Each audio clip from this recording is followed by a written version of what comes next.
all the success, and then your heart attack, quadruple bypass, and we pick up the story there.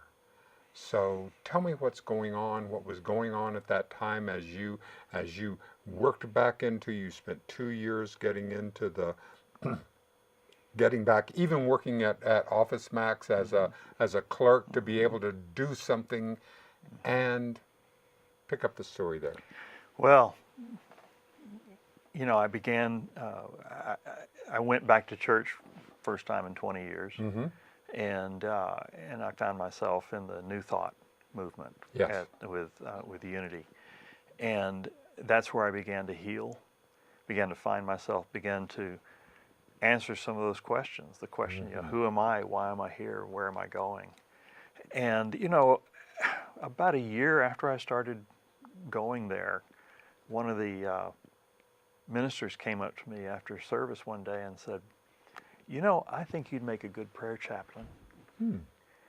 I was still healing. I was still, trying to figure things out. And I said, her name was Donna. I said, Donna, that scares the heck out of me. I guess I'm supposed to say yes. And I did. And that was so rewarding to recognize what holding sacred space means. I'm hearing you. I'm not here to fix you. I'm here to hold for you the knowing that while you're coming apart, that there is a golden light in you that's ready to come through. And along that time, I was meeting with a couple other of the male prayer chaplains. There were just a few of us, and we were trying, what is this holding space? What is this prayer? We were trying to figure it out, and I began to recognize and realize I didn't trust men. And that goes back to early life. Exactly. And so I don't know if I'm going to open up, and then I kind of open up, and I begin to show up with my authentic self, the other side of vulnerability. Right. Standing in my truth with an open heart, as Brene Brown says. Yes. And there was some energy that was happening. I said, I want to pursue this. And if I'm feeling this, there's bound to be another guy out there somewhere that feels it too. And I think we can learn from each other. And so with that, I said, I'm going to start a men's circle. And they said, well, do it once a quarter. And I said, I want to do it every week. Someone set the drum beat, set a pace. Right. We're coming to the table with not whole. All my emotion, is stuffed down as a child. Right. Little boys are born with more emotion than little girls. Well, that's not how it turns out, because we're taught to stuff all that emotion. Yeah. Anger is the only one that you can share. Well, where does all that energy go? Has to come and out we somewhere. have to put all that together. That emotion's not good. And so I close my hands around it with fear and with shame. And then it's a shell. Well, that energy's, it's going to come out one way or the other. Yeah. For me, it was a heart attack. Okay? Why does that have to be? If I can open and then integrate, then I'm really bringing my authentic self, my true self, to the table. I can be demonstrative and I can have tears. It's okay. That's who I am as a human being. That's where we're moving to. Yeah. The recognition that, we're dying because of this. And we're putting anger and all the fear out into the world because of this. We don't have to be here. This doesn't have to be this way. Are you seeing a change in the willingness to be heard for this principle? I mean, look at you. You're getting speaking engagements all over. You're getting organization. You're doing retreats. I mean, there appears to be something going on here. Can you talk about that? One of the things that I think really has brought it to the surface is the Me Too movement. The women stood up and said, yeah, me too. Yeah. And then me too, and me too. Thousands of women. Well, then there started to be some guys that said, me too. And at first, We thought they were just mocking the women. Mm-hmm. Me too. No. And we both have a recognition that within the patriarchal system, which has gotten us so far, good and bad, Yep. that we're both wounded. You know, face it, I'm a privileged white male. I've got everything going for me. Yep. Well, let me tell you about my wounds. Oh, but I can't. But I'm wounded as well. And these men standing up and saying, me too, the recognition that is the common denominator, way down deep, is that. And if we can connect on that level and honor that, men and women, women and men, men and men, Yes. if we all that honor that, it doesn't have to be the same experience, but it's that wound. No. Then we can bless it and let it go. Be heard and recognize that we are one. That's, I think, the Me Too movement was a real catalyst in helping to bring that forward. God, I couldn't agree more, and I love this idea of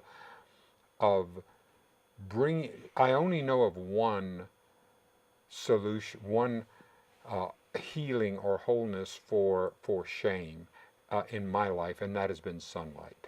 Is that when I brought it out, when I found that I was not. I mean, I grew up thinking I was the one broken person. Everybody else had it figured out. They all did, and I wasn't. So therefore, I just drove it into and drove this pile of shame.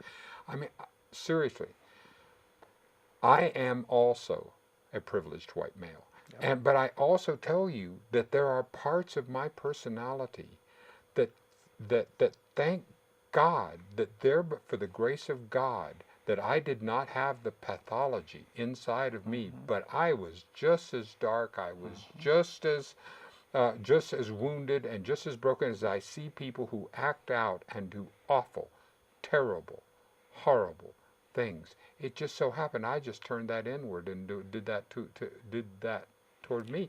It was, but it's no different. It's right. That's right, and that's what I began to ask myself. You know, as a prayer chaplain, and starting this men's circle, you know, I'm going to be there because I need it. I don't care if anybody else shows up. And you know, and we put the clipboard out and stuff for 3 weeks, and nobody signed up. Nobody. You know? And what I learned from that is, well, men don't commit, but they'll show up. And I had a dozen guys, and we've been gathering for 7 years. I've got over 500 men in the circle, in the network. I got about 150 that are active. Every Monday night, we've got 18 to 25. We had 37, you know, in this circle. Now, imagine this. You know, we've called it the Men's Fellowship Network, okay? And the latest that we're doing as we're going out is the Circles of Men project. But the Men's Fellowship Network, it's not a group, it's a network. We have gatherings and not meetings. We have topics of conversation and not topics of discussion. You see where this is going? I do. Subtle differences to take me out of my left brain, out of my corporate world. I'm going into a meeting. We're going to have a discussion. Somebody's going to be right and somebody's going to be wrong. Just leave that outside. That's not what we're about. We're here to learn how to connect head and heart. I need to learn how to vocalize and express myself with another man. Yeah. He's struggling too. We're both struggling. Exactly.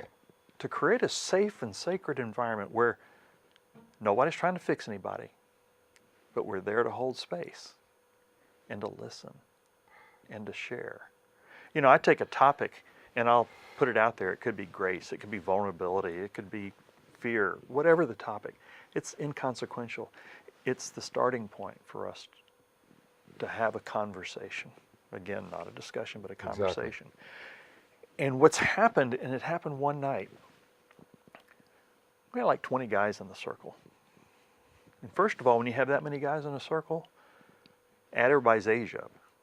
You have well over 1,000 life years of experience sitting right there. Wow. There's something that you've learned in life that would be helpful to me, and vice versa.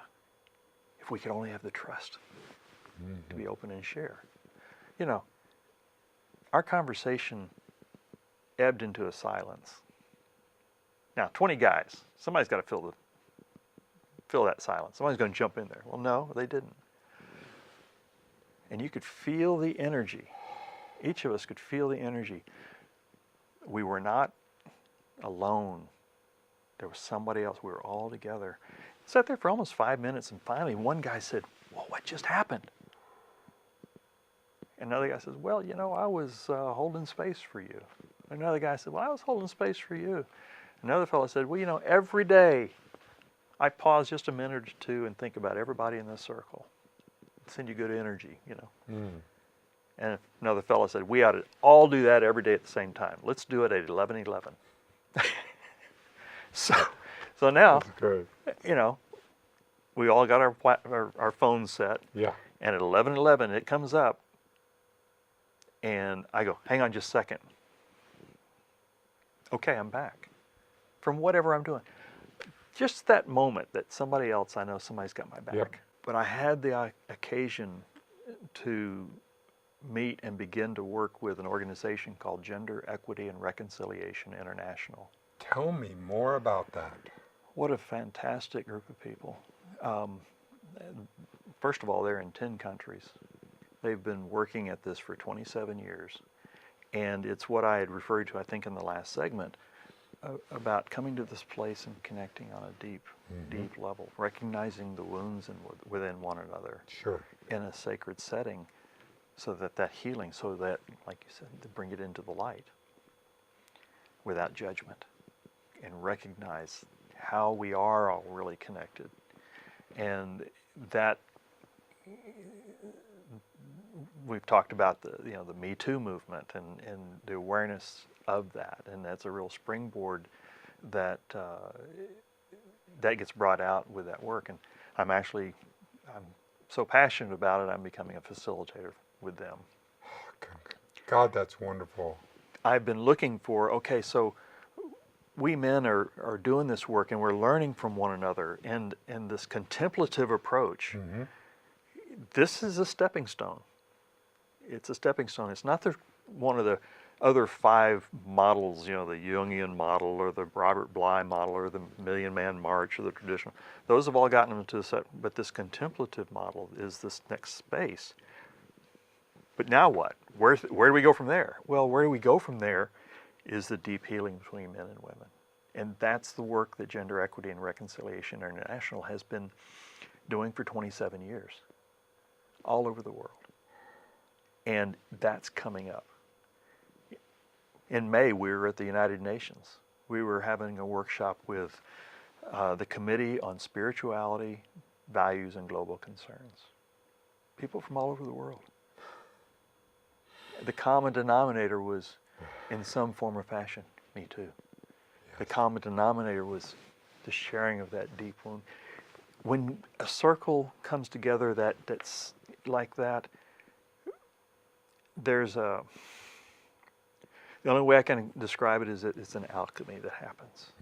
It's beyond words, but there's a transformation. Transformational healing is how they term it. And we come away different. We show up in the world a couple of degrees different than and that, over time, all the difference makes. That's right. And you're right. You said earlier about a tipping point.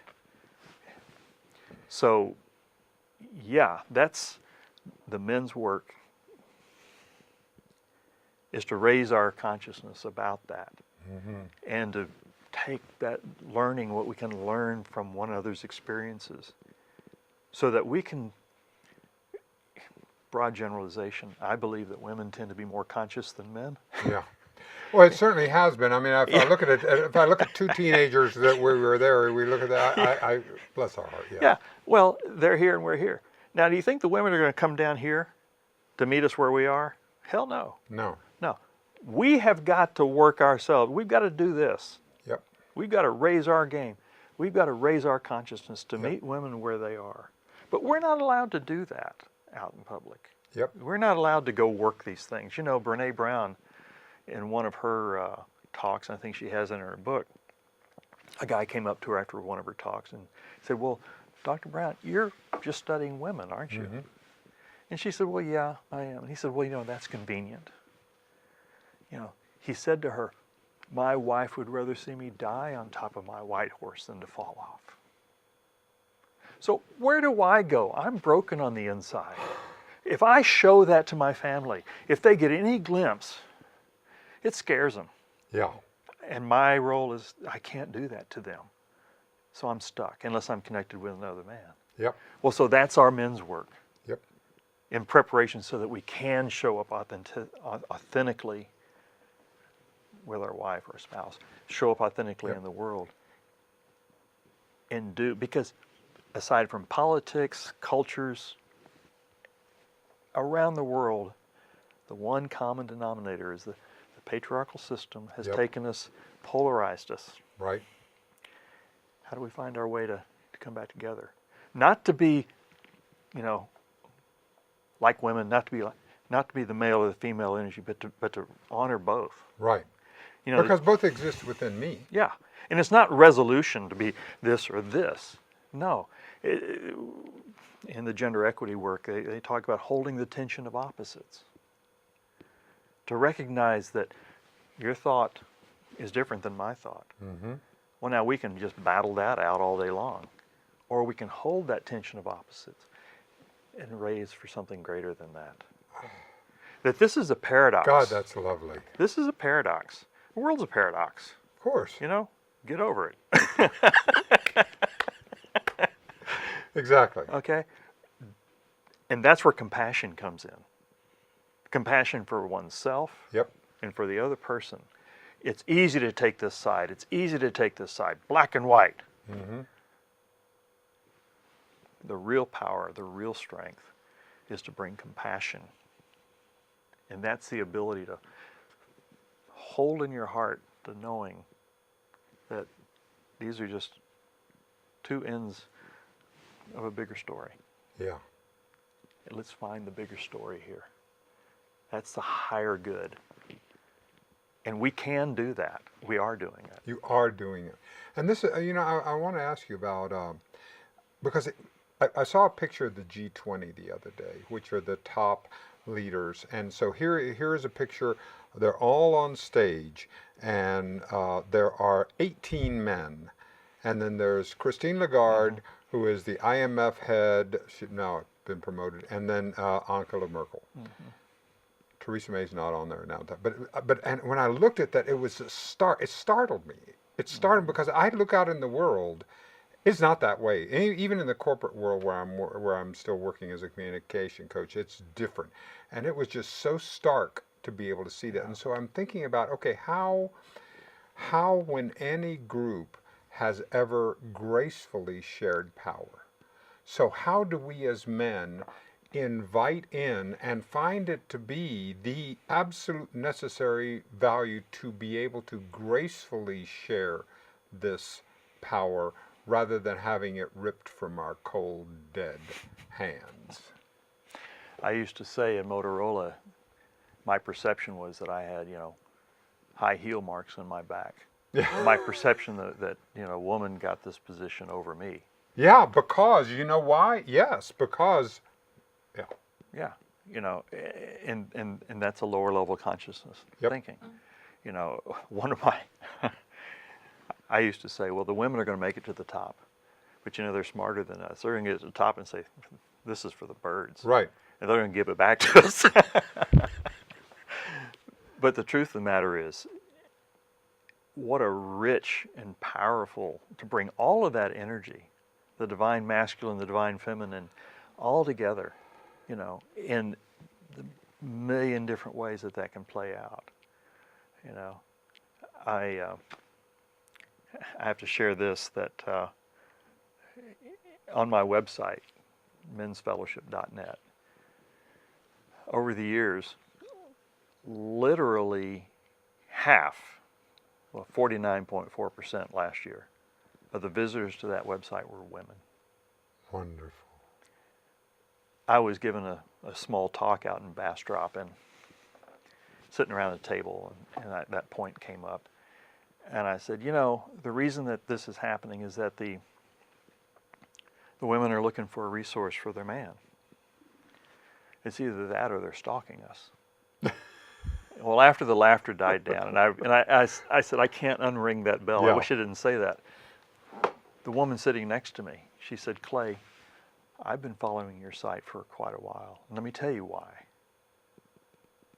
I'm a man in a woman's body. Where do I go to figure that out? Mm-hmm.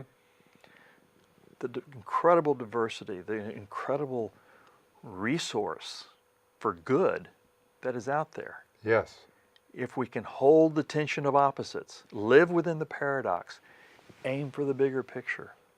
And that's not pie in the sky. That's survival of the species in my books. Yes.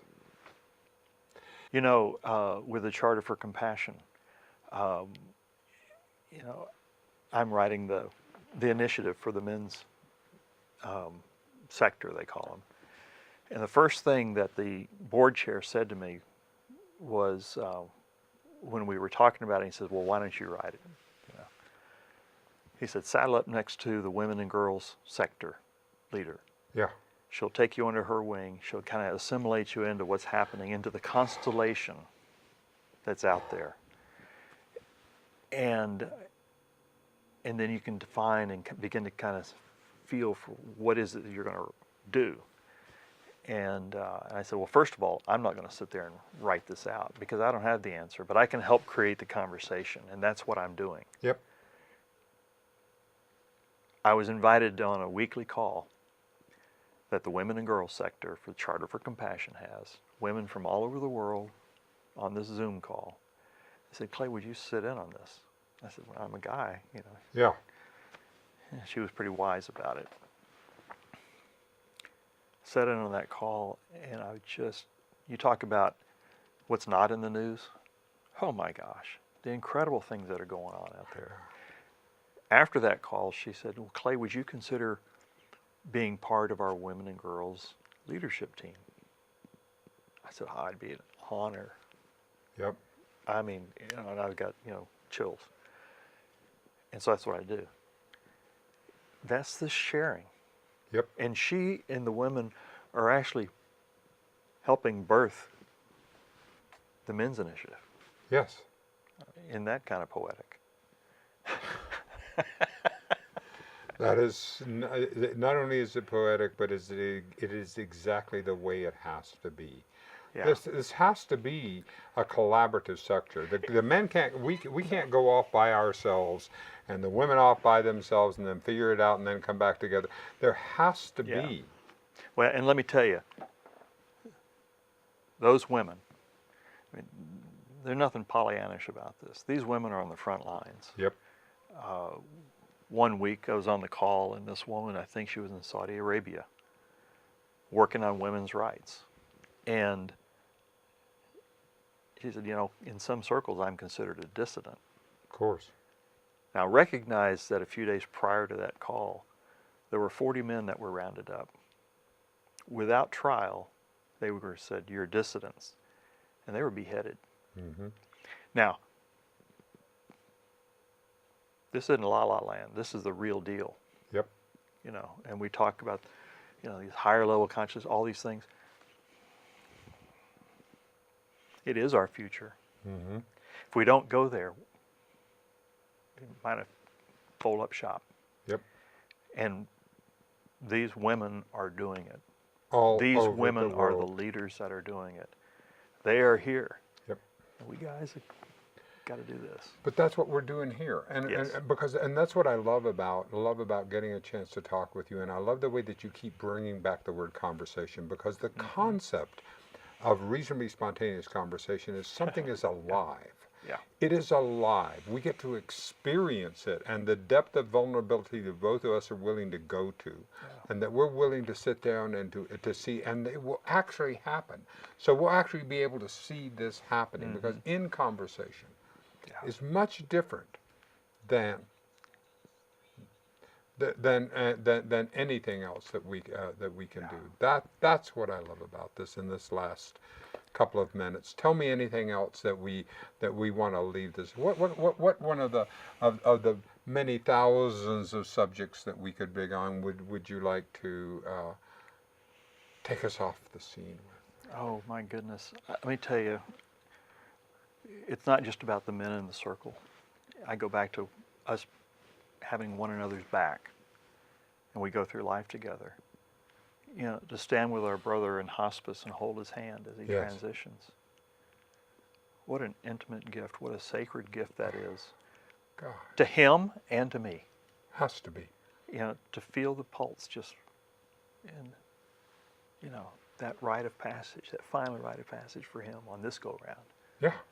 You know, and the learning, that's the depth of connection I think that we all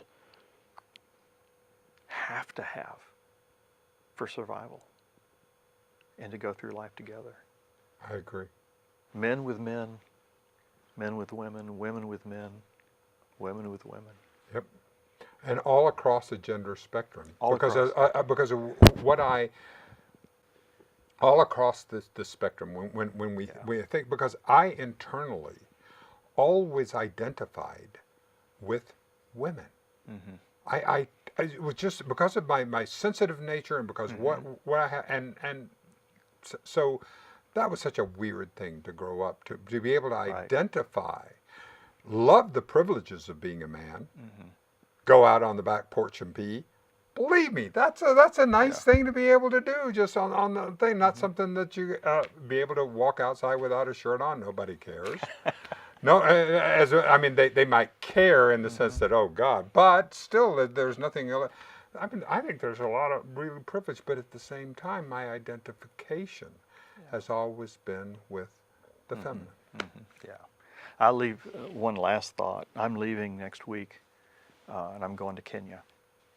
I'm going to be there for 3 weeks. I'm doing two things there. One is young men learning to speak this way. And the co-facilitators that I'm communicating with in preparation for going, oh my gosh, what an exciting time, because they're ready. These are incredibly smart young men. Following that, I'll be there for a 3-day gender equity and reconciliation workshop, men and women. They're doing it. They're doing it. And to see this evolution, to witness it, whether it's, you know, in Seattle or whether it's at the United Nations or in Kenya, Australia, South Africa, the seeds are there being planted, and it's coming up. And to be part of that is a blessing. And to be able to have me nagging at you to come back and tell me about that experience. I'd be honored. Thank you, dear one. Thank you. I appreciate it so much.